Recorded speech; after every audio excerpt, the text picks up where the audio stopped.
Je vais revenir sur certaines choses que j'ai dites sur le FantaXU lors de ma vidéo mise au point et vous annoncer mon départ provisoire de la chaîne. Salut à tous et à toutes, c'est Anto et on se retrouve pour une nouvelle vidéo.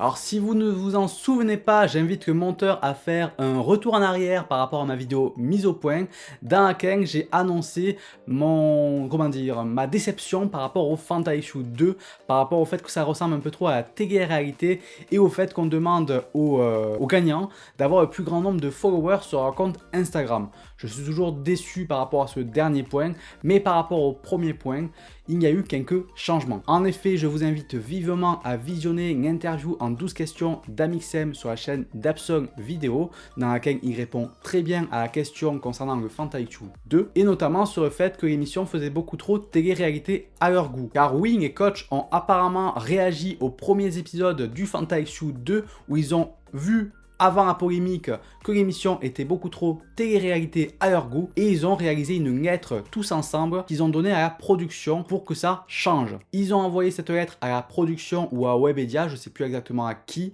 mais il y a eu une réaction derrière et on peut voir aujourd'hui que les vidéos qui sortent sur la chaîne de FantaFrance sont beaucoup plus travaillées. Je vais vous donner l'exemple de la vidéo sur la réalisation avec Mudoc, une vidéo masterclass un peu comme dans les amphithéâtres où il explique comment réaliser une bonne vidéo. Alors il explique tout ce qui est au niveau de l'étalonnage, la colorimétrie, le mixage audio, la lumière, enfin bref, il explique tout ce qu'il faut savoir dans la réalisation. Ce sont des vidéos intensives qui peuvent aller jusqu'à une demi-heure, donc des vidéos beaucoup plus longues et beaucoup moins rythmées qu'avant, donc beaucoup moins télé-réalité. Donc tout ce qu'on peut dire, c'est qu'il y a eu une réaction derrière et c'est bien d'en parler car beaucoup de youtubeurs font des vidéos critiques à ce sujet, mais derrière, ils ne corrigent pas le tir lorsqu'il y a des changements. Et oui, c'est bien de se plaindre, mais quand il y a du positif, personne ne le dit et c'est bien dommage. McFly et Carlito en ont d'ailleurs parlé dans leurs vidéos, dans leurs vlogs où ils rencontrent leur équipe et c'est bien de consulter ces vidéos également. On a tous consulté la vidéo de Superflame et de Sir Gipsy qui parle justement du FantaXU en mal, qui explique, qui critique le fait que ça fait trop télé-réalité. Mais après, beaucoup de personnes ne consultent pas les vidéos contraires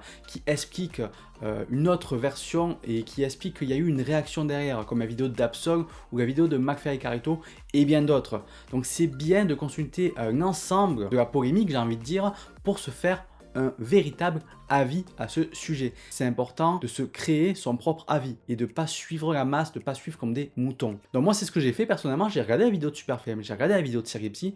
Au début j'étais d'accord avec eux sur le fait que ça faisait trop télé-réalité. J'étais carrément d'accord. Et par rapport au changement qu'il y a eu sur la chaîne FantaFrance, j'ai commencé un petit peu à douter de cette version. Je me suis dit, on dirait qu'il y a du changement quand même, et quand j'ai vu la vidéo de Absol, ça m'a confirmé qu'il y avait bien eu du changement à ce niveau et que la production avait réagi grâce aux coachs qui ont donc réalisé, qui ont écrit une lettre à la production. Et ça, je trouve que c'est bien. Je trouve que c'est bien qu'il y a des réactions, mais je trouve ça dommage que personne n'en parle. On parle du négatif dans le monde dans lequel on vit, mais on parle jamais du positif, et c'est bien dommage. Je vous invite donc à consulter toutes les vidéos que je vous ai citées et que je vous mettrai en description. D'ailleurs, l'interview d'Amixem en 12 questions est super intéressante, donc allez la voir, c'est super intéressant. Je suis de nature curieux et j'ai tendance à tout regarder avant de me faire mon propre avis. Et c'est ce que j'ai fait et je ne le regrette pas.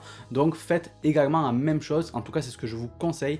Ne suivez pas la masse et faites-vous votre propre avis. Aujourd'hui je ne peux pas vous dire si je me serais senti à l'aise dans cette saison. Mais en tout cas je peux vous dire qu'avec tout le bordel et toutes les critiques qui a eu lieu par rapport au fait que ça faisait trop télé-réalité, ça m'aurait angoissé un peu et j'aurais pas voulu être vu comme un attardé par tout le YouTube game, dont des personnalités que j'apprécie. Donc à la limite je préfère participer au FantaXU 3 si cela est encore possible l'année prochaine, qui à mon avis sera beaucoup plus mature et beaucoup plus professionnel à regarder. Parenthèse terminée et on revient sur le sujet principal de la vidéo. J'ai besoin de vacances! Je suis fatigué, je n'ai plus les idées claires, je pars en couille, je suis irritable pour un rien, je suis en manque d'inspiration, je ne suis plus du tout productif et mon monteur a besoin de souffler. Enfin bref, j'ai besoin de vacances. Et oui, vous constatez une énorme différence entre ma vidéo mise au point où j'étais super motivé et cette vidéo où je suis tout simplement crevé. C'est normal, c'est parce que je tourne les vidéos à l'avance et que la vidéo mise au point a été tournée il y a plus d'1 mois alors que cette vidéo a été tournée il y a une semaine et que je devais sortir rapidement pour les raisons que je vous ai citées précédemment. Mais ne vous inquiétez pas, j'ai toujours des vidéos d'avance et je ne suis jamais en retard, donc il y aura peut-être une ou deux vidéos qui sortira pendant que je serai en vacances, mais je ne vous fais pas de promesses. S'il n'y en a pas, c'est parce que j'ai envie de couper complètement et de me reposer. Et pour ceux qui se disent que les recrutements c'est super facile, je peux vous dire que recruter des monteurs c'est vraiment difficile, surtout quand il y en a beaucoup qui s'autoproclament monteurs parce qu'ils ont fait le montage de l'anniversaire des 70 ans de Mamie Gertrude et donc du coup ils sont monteurs. Moi j'en ai un peu marre des monteurs du dimanche. Pour finir, j'ai besoin de respirer, de me ressourcer, de me retrouver car je n'ai pas eu de vacances depuis des années et là j'en ai vraiment besoin. Voilà, je crois que vous avez compris, j'espère que ma chaîne aura évolué à mon retour, que j'aurai été sélectionné par Doc7 pour le passage sur sa chaîne et que je reviendrai plus motivé que jamais. Voilà, la vidéo est à présent terminée, j'espère qu'elle vous aura plu. Si c'est le cas, n'hésitez pas à l'aimer, à commenter, à partager et surtout abonnez-vous. N'hésitez pas à activer la petite cloche pour être au courant de mon retour et en attendant, aimez-vous les uns les autres. Prenez soin de vous et on se retrouve bientôt pour une nouvelle vidéo.